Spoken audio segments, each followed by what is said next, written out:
My name is Crdit Lyons, and for this assignment I wanted to learn more about how bees communicate food source information. Bees are deaf. Nevertheless, they're able to communicate the location of a food source to other members of the colony with no difficulty. No, they don't do it this way. Bees communicate the information by dancing.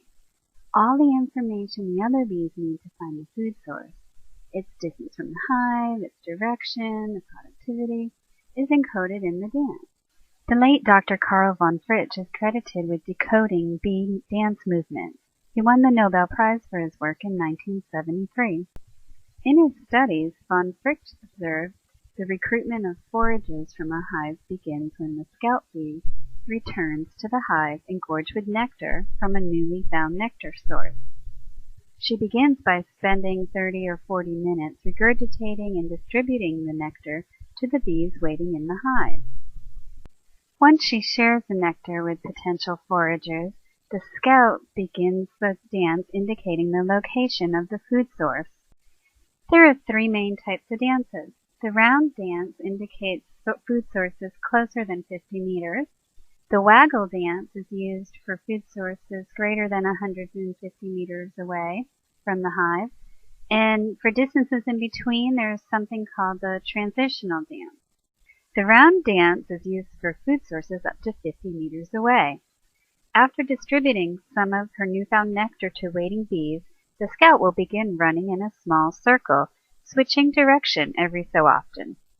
After the dance ends, food is again distributed at this or some other place in the comb, and the dance may be repeated 3 or more times. The round dance does not give directional information. Bees elicited into foraging after a round dance fly out of the hive in all directions, searching for the food source they know must be there. Odor helps recruited bees find the new flowers in 2 ways. Bees watching the dance detect fragrance of the flower left by the dancing bee.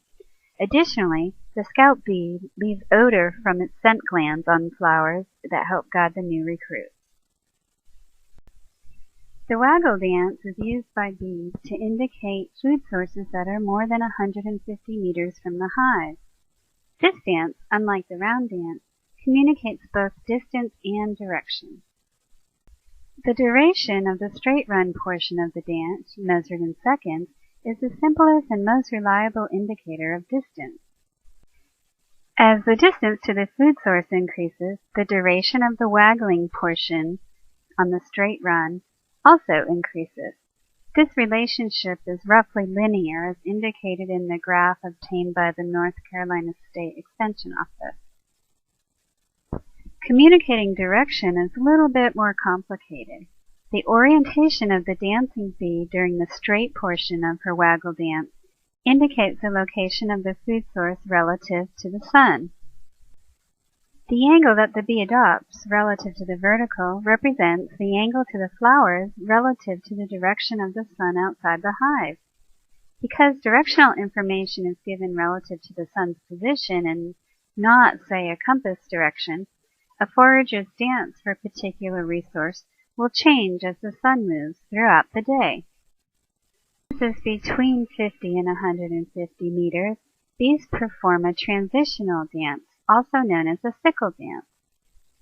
As the name indicates, the sickle-shaped dance pattern is a blend between the waggle and round dance.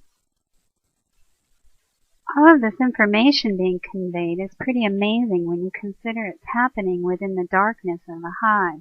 It's thought that vibrations given off by the scout's abdomen is picked up by sensors on the potential forager's feet. The honeycomb itself is used to transmit the vibration.